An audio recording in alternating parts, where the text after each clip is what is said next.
എന്റെ പേര് ദീപിക. പക്ഷേ ശിശുഭവനിലെ രേഖകളിൽ എന്റെ പേരില്ലായിരുന്നു.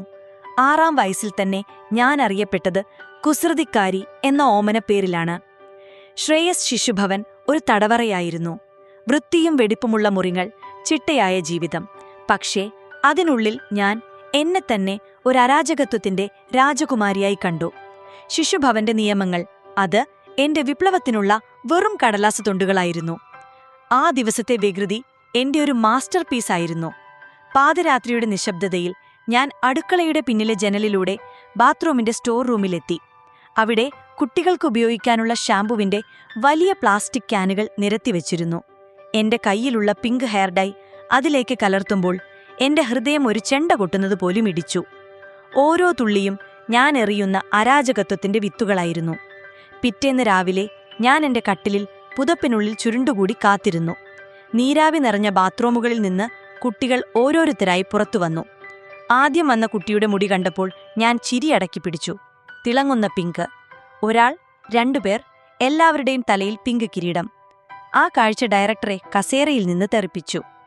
ആ ദിവസത്തെ ശിക്ഷ എന്റെ നെഞ്ചിലെ മെഡലായിരുന്നു. വർഷങ്ങൾ കടന്നുപോയി. ഞാനൊരു കൗമാരക്കാരിയായി.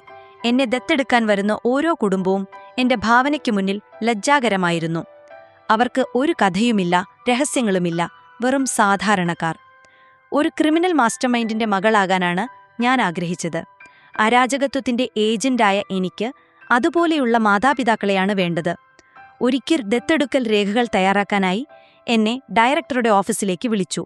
എന്റെ ശ്രദ്ധ മുഴുവൻ മേശപ്പുറത്തെ കമ്പ്യൂട്ടറിലായിരുന്നു. ഉദ്യോഗസ്ഥൻ ചായ കുടിക്കാൻ പോയ തക്കത്തിന് ഞാൻ സിസ്റ്റത്തിൽ നുഴഞ്ഞുകയറി.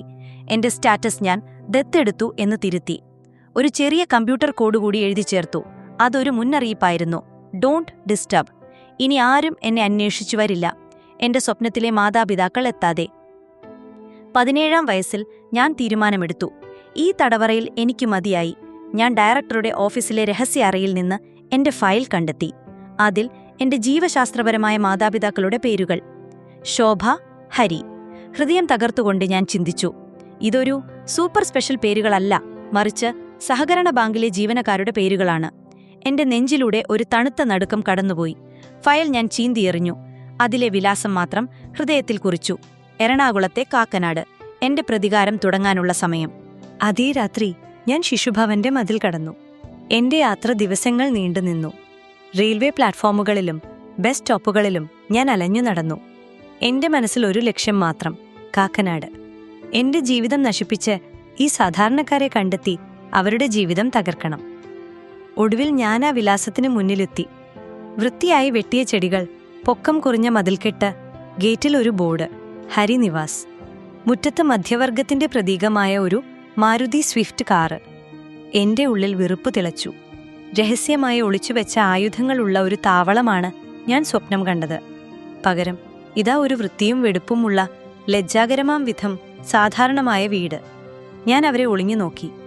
അച്ഛൻ ഹരി, ഷർട്ടിന്റെ പോക്കറ്റിൽ പേന തിരുകിയ, കൃത്യസമയത്ത് ഭക്ഷണം കഴിക്കുന്ന ഒരു സാധാരണ ബാങ്ക് ജീവനക്കാരൻ. അമ്മ ശോഭ, പഴയ ഡിസൈനിലുള്ള ചുരിദാറും ശ്രദ്ധിക്കപ്പെടാത്ത ഹെയർ കട്ടുമുള്ള ഒരു സാധാരണ വീട്ടമ്മ. അവർക്ക് 13 വയസ്സുള്ള മറ്റൊരു മകളുണ്ടായിരുന്നു, അഞ്ജലി. യൂണിക്കോൺ ബാക്ക്പാക്ക് ധരിച്ച് നിറിയ ചിരിയുമായി നടക്കുന്ന അങ്ങേയറ്റം പഠിപ്പിസ്റ്റ്. ഞാൻ എന്റെ പ്രതികാര പദ്ധതിക്ക് തീവ്രത കൂട്ടി. ഇവരുടെ ഈ ഫെയറി ടെയിൽ ജീവിതം തകർക്കണം. പ്രതികാരത്തിന്റെ ആദ്യപടി ഞാൻ അഞ്ജലിയുടെ സ്കൂളിൽ വെച്ച് ആരംഭിച്ചു. ഒരു സഹപാഠി അഞ്ജലിയെ കളിയാക്കിയത് ഞാൻ കണ്ടു. ഞാൻ ഒളിച്ചു കയറി കളിയാക്കിയ കുട്ടിയുടെ പിറകിൽ നിന്ന് എന്റെ കയ്യിലുണ്ടായിരുന്ന ഐസ്ക്രീം കോൺ എടുത്ത് അവന്റെ നെറ്റിയിൽ ഒട്ടിച്ചടിപ്പിച്ചു. അഞ്ജലി ഞെട്ടിപ്പോയി. തന്നെ രക്ഷിക്കാൻ വന്ന രക്ഷകന്റെ ധൈര്യം അവളെ ആകർഷിച്ചു. എന്റെ പേര് നന്ദിത മേനോൻ എന്ന് ഞാൻ പുഞ്ചിരിയോടെ പറഞ്ഞു. നിന്റെ പേരെന്താണ്? അഞ്ജലി. അങ്ങനെ നന്ദിത മേനോൻ എന്ന പുതിയ ഐഡന്റിറ്റിയിൽ ഞാൻ അവരുടെ വീട്ടിലെത്തി. അത്താഴത്തിന് അവരുടെ ഭക്ഷണം സാധാരണമായിരുന്നു, പക്ഷെ അവരുടെ സ്നേഹം സത്യസന്ധമായിരുന്നു. ഞാൻ എന്റെ സങ്കടകരമായ കഥ മെനഞ്ഞെടുത്തു.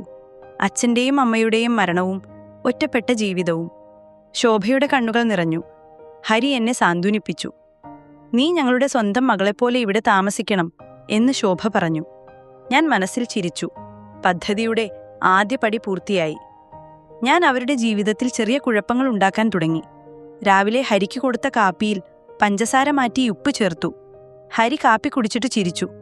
ഓ, ഇന്നൊരു സ്വീറ്റ് കോഫി ആയിപ്പോയി എന്ന് ഞാൻ റിമോട്ട് സോഫയുടെ അടിയിലെ ഇരുണ്ട ഭാഗത്ത് ഒളിച്ചുവെച്ചു. ശോഭ പറഞ്ഞു, നമ്മൾ എപ്പോഴും റിമോട്ട് എവിടെ വെച്ചാലും മറന്നുപോകുമല്ലോ എന്ന്. എനിക്ക് ദേഷ്യം വന്നു. ഈ ശുഭാപ്തി വിശ്വാസം ഒരു രോഗമാണ്. കുസൃതികൾക്ക് തീവ്രത കൂട്ടാൻ ഞാൻ തീരുമാനിച്ചു. രാത്രിയുടെ മറവിൽ എവിടെ നിന്നോ ഒരു ആടിനെ സംഘടിപ്പിച്ചു. ആടിനെ ഹരിയുടെ സ്റ്റഡി റൂമിൽ കയറ്റിവിട്ടു. പിറ്റേന്ന് രാവിലെ ഹരിയുടെ അലർച്ച മുറിയിൽ മുഴങ്ങി. ഹരിയുടെ ഏറ്റവും പ്രധാനപ്പെട്ട ഇൻഷുറൻസ് രേഖകൾ ആട് തിന്നിരിക്കുന്നു. പക്ഷെ ഹരിയുടെയും ശോഭയുടെയും പ്രതികരണം എന്നെ ഞെട്ടിച്ചു. ഹരി, ഇതെല്ലാം നശിച്ചുപോയല്ലോ. പക്ഷേ ആടിന് നല്ല വിശപ്പുണ്ടായിരുന്നിരിക്കും, പാവം.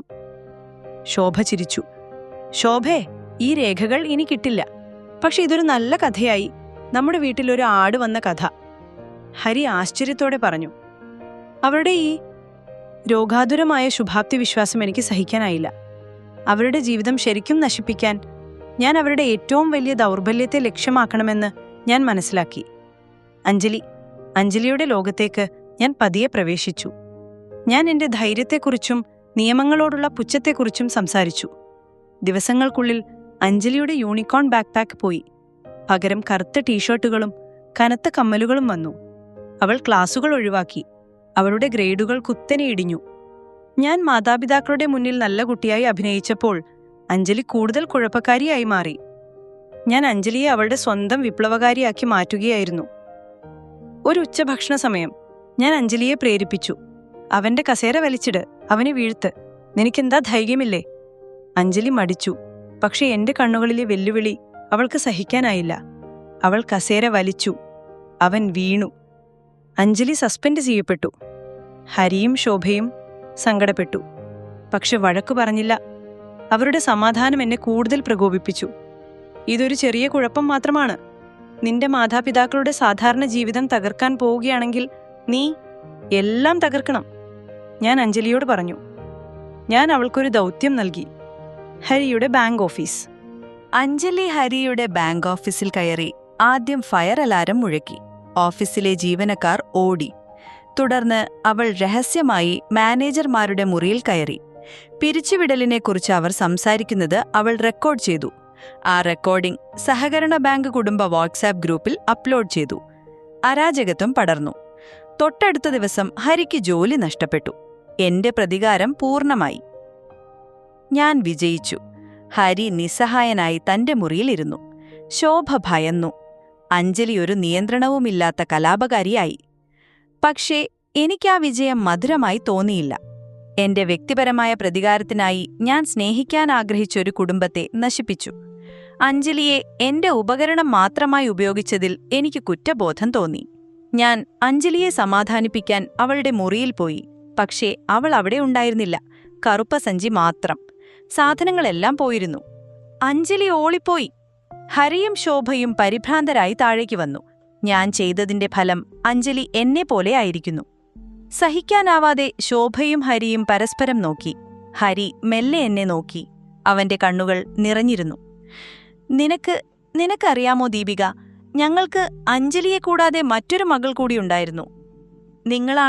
നിങ്ങളെന്റെ മാതാപിതാക്കളായിരുന്നു. എന്റെ ശബ്ദമിടറി. അതെ, ഞങ്ങൾ ചെറുപ്പമായിരുന്നു. സാമ്പത്തികമായി ബുദ്ധിമുട്ടി. മെച്ചപ്പെട്ട ജീവിതം നൽകാൻ വേണ്ടി ഒരു നിമിഷത്തെ മയക്കത്തിൽ ഞങ്ങൾ നിന്നെ ശിശുഭവനിൽ ഉപേക്ഷിച്ചു. ഞങ്ങൾ തിരിച്ചു വന്നപ്പോൾ സിസ്റ്റം നീ ദത്തെടുക്കപ്പെട്ടു എന്നറിയിച്ചു. എന്റെ ലോകം നിശ്ചലമായി. ഞാൻ എന്റെ കീറിയ ഫയൽ പുറത്തെടുത്തു. ചീന്തുകൾ നിലത്തിട്ടു. നിങ്ങൾ ഒരിക്കലും എന്നെ തിരികെ വന്നില്ല എന്നലറി. ശോഭയും ഹരിയും ഞെട്ടി. അവർക്ക് സംസാരിക്കാനായില്ല. അപ്പോൾ എനിക്കൊരു കാര്യം ഓർമ്മ വന്നു. ശരിയാണ്, ഞാൻ ശിശുഭവന്റെ സിസ്റ്റത്തിൽ ഒരു കമ്പ്യൂട്ടർ കോഡ് ഇട്ടിരുന്നു, ശല്യപ്പെടുത്തരുത് എന്ന്. നിങ്ങൾ വന്നപ്പോൾ സിസ്റ്റം അത് കാണിച്ചു. ഞാൻ കണ്ണുകൾ തുടച്ചു. ഇത് എന്റെ തെറ്റാണ്. എങ്കിലും ഞാൻ അവരെ തടഞ്ഞു. ഇപ്പോഴതിനെക്കുറിച്ചല്ല സംസാരിക്കേണ്ടത്. നമ്മൾ അഞ്ജലിയെ കണ്ടെത്തണം. ഞാൻ തിരിച്ചെത്തിയപ്പോൾ അഞ്ജലി ശ്രേയസ് ശിശുഭവന്റെ റിസപ്ഷനിൽ ഉണ്ടായിരുന്നു, ഒരു പുതിയ അനാഥയായി അഭിനയിച്ച്. ഞാനിവിടെ താമസിക്കാൻ വന്നതാണ്, അഞ്ജലി പറഞ്ഞു. ഞാൻ അവളുടെ അടുത്ത് പോയിരുന്നു. നീ എന്തിനാണീ നാടകം കളിക്കുന്നത്? അഞ്ജലി നിശബ്ദയായി. ഞാൻ എല്ലാം അറിഞ്ഞിരുന്നു ചേച്ചി.